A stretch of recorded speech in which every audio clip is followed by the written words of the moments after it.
Welcome to The Vibrant Couple. I have invited again my friend Laurel Jeffrey, who is a marriage and sex therapist who uses Imago dialogue because she finds that one of the best tools to help the couples she works with to become more conscious and to develop that really important skills of working towards each other. And so, Laurel, one of the key concepts of Imago Therapy is zero negativity. What is that? Zero negativity doesn't mean suppressing feelings or pretending that everything's fine. It means expressing even the difficult truths without attack. And so in Imago Therapy, negativity is understood as a threat to emotional safety. So when people feel threatened, they stop listening and they start protecting. And that's not what we want. I love that because for me, one of the keys to becoming a conscious couple is becoming more and more present to what is really happening. Absolutely. And basically, you mentioned no bypassing. We're not trying to suppress anything. That's right. But we're also trying to avoid going into story because, our mind is negative. 4 out of 5 stories are basically about making you wrong and me right. And Yeah. And so how do you do that practically with your clients? Well, there's a couple of ways. One of them is that we would ask somebody to actually take a vow of no negativity for 30 days. And this is a hard one because, do you start over if you do get a little bit negative? And also, who defines what negativity is? I might, think like, hey, Valdo, you're being really negative. And to you, that might have felt like, hey, I just asked you to stack the dishwasher the right way. So I think that's one of the ways. And the other way is just really being conscious that you're removing any kind of criticism, blame, sarcasm, eye rolling, even those really subtle things. You're going to remove all of those. But again, you're not suppressing feelings. You're not avoiding conflict. In fact, we don't mind conflict. We say conflict is growth trying to happen. Yeah, So by making that pledge as a couple, we're talking about really intentionality, right? So intentionality is we're going to go into this. We're both going to, say we want to be intentional in not being negative. So we create a safe container for the relationship. So really that's what it's about. So got it. So in that safe container, and I'm going to speak from my perspective. Sure. I'm just pretending I'm in a relationship with you. And by the way, listeners, we are friends and colleagues, not romantically or sexually involved. And so I would make that commitment to myself that I would avoid as much as I can negativity. And then I would make a commitment to you that you can call me. Hey, Valdo, that did not feel good. Yeah, definitely. That would be perfect, right? And relationally, we're going to say we can conflict, but we're going to choose to conflict in a healthier way, which means we're going to use Imago dialogue, perhaps, which we went over in the last video. There's lots of different ways that we could have a conflict, but in a healthy way. That's wonderful. So the structure makes it possible to say, hey, that hurts, that didn't land right, and instead of sort of trying to pretend it didn't happen or trying to be right or trying to change the other like we too often do, we basically engage in a dialogue in which we get to know each other more and empathize with each other more and then strategize together. Yes, exactly. And part of it is the nervous system calming down. Because you can start to feel that kind of nervous system, calmness, safety, I'm okay, this person loves me, they're not going anywhere, they're not going to attack me, and that's really needed for sex.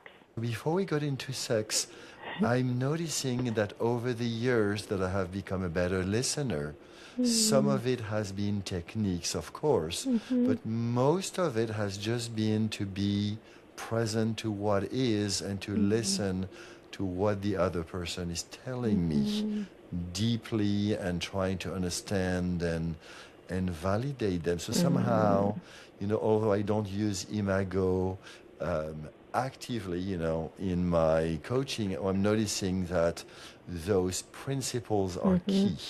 Yes, definitely. The active listening is key, right?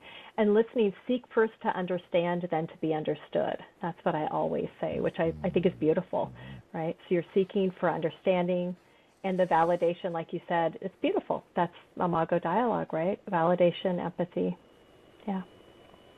Wonderful. So more and more, the culture in which we are in is going towards understanding that nervous system is key. And especially in sex, there are more and more people I'm hearing, and of course I'm listening to a lot of different things, and there's a lot of, misogynistic people out there that, tend to not have that view. But what I'm seeing is that all the people who tend to honor women say that before desire, excitement, or whatsoever, women need safety. Absolutely. Oh, absolutely. That's one of the things that I see with couples all the time. They need to feel like their partner's got their back. And isn't that kind of a hardwired thing back from, ancient days when we knew that our person was going to protect us from the saber-toothed tiger that was running toward us? Well, our person has us, So I think there's a lot to be said about the safety and the nervous system just sort of calming down, relaxing. So it's interesting because the saber-toothed tiger is in the moment. Right. And if I look at, masculine, feminine, my hunch is it was not very romantic at that time.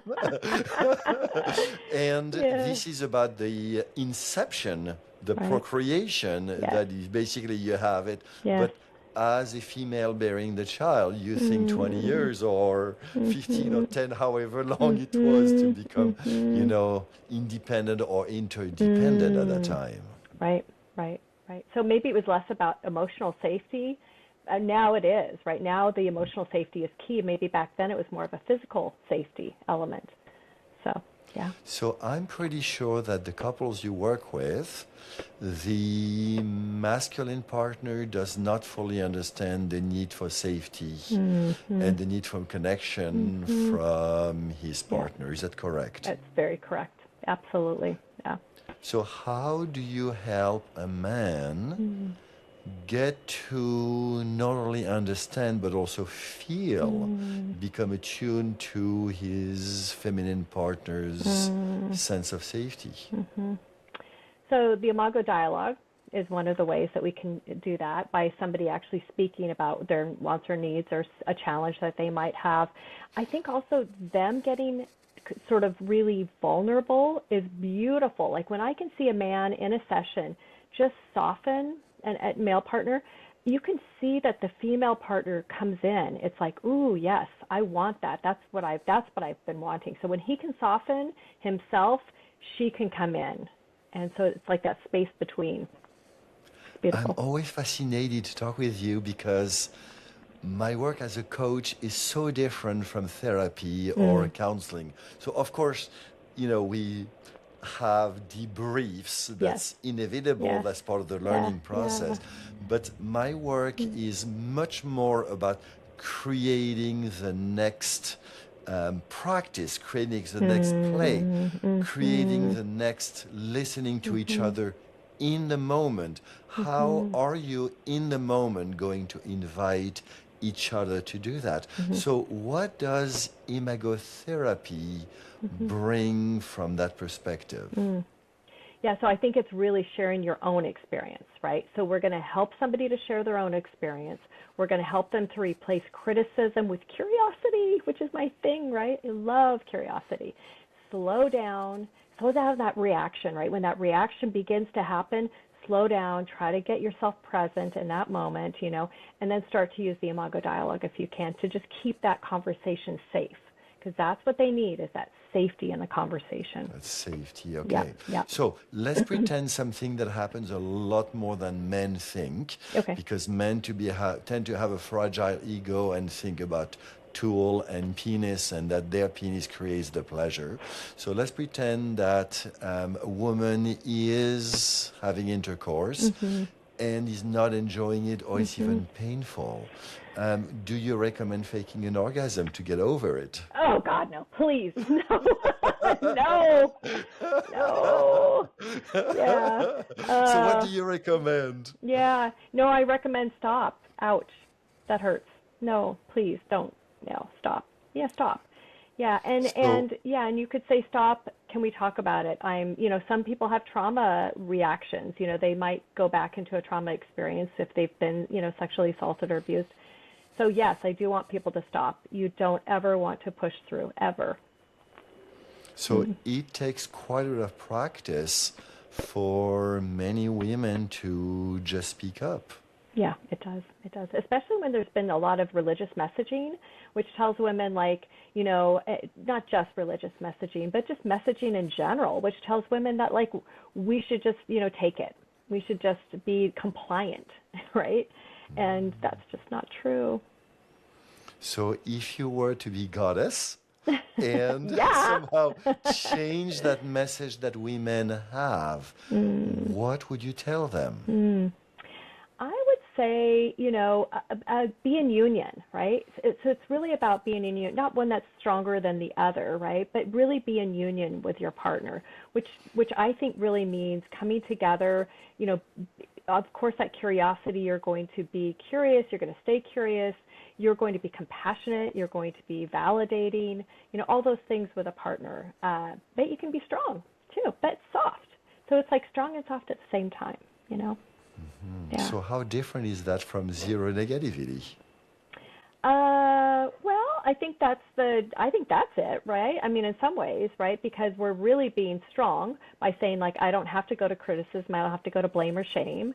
I can go to love and compassion, which is probably the soft in some ways.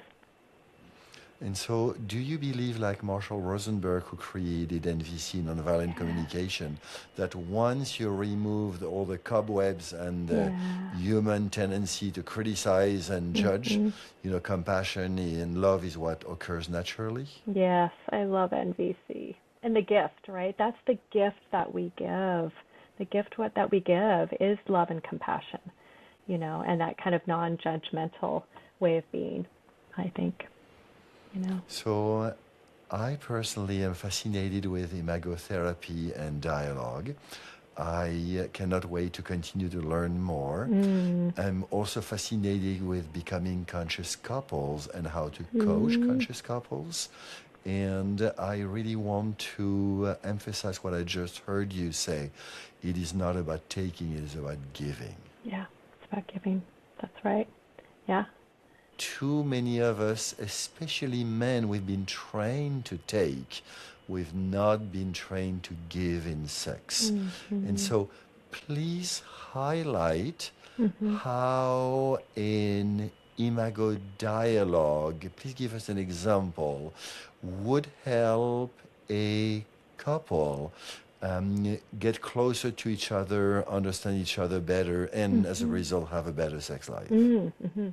Well, we know that sexual desire is highly sensitive to emotional safety, as we've been talking about. So even kind of some negativity that might come up. So zero negativity really could help couples talk about sex without the shame, without the pressure, thereby bringing about the pleasure piece of it, right? And it could help couples share longing without somebody feeling blamed or without demand kind of coming into play. So that's where I would use it I would use Imago dialogue, particularly around maybe somebody's longing for their partner. They haven't had sex in 5 years and they're going to speak about it, but without getting their partner activated and feeling, broken or shamed in that process. So I could use it like that. So what I'm hearing is that the couples you work with are coming to you after having had the same conversation or variations for many years, and some have not had sex in 5 years, some have never talked about pleasure. And the Imago dialogue and you as a therapist creates the space to enable them to listen to each other. That's right. Yep. And to be heard. And to be heard without judgment. And so that's where the zero negativity comes in, right? We're not going to eye roll. We're not going to criticize. We're going to hear our partner's pain. We're going to hold our partner's pain for them, but we don't have to take it in, right? What we know about Imago dialogue is we're not agreeing. We're not getting defensive, and we're not trying to fix. We're just simply mirroring back, giving some validation and empathy. That's it. Pretty easy. So basically, the idea is when we listen to each other, the love comes back. Yes. Less blame, Yeah. less criticism, all those, couples Yeah. killers. Yeah. And it's much more likely that we'll want to turn towards each other and re-explore each other, including touch and sexually. That's right. That's right. Where that emotional safety is, that's where the sexual is going to come in. Absolutely. Mm-hmm. Well, if you have not seen the video that Laurel and I did on Imago Dialogue, I posted here.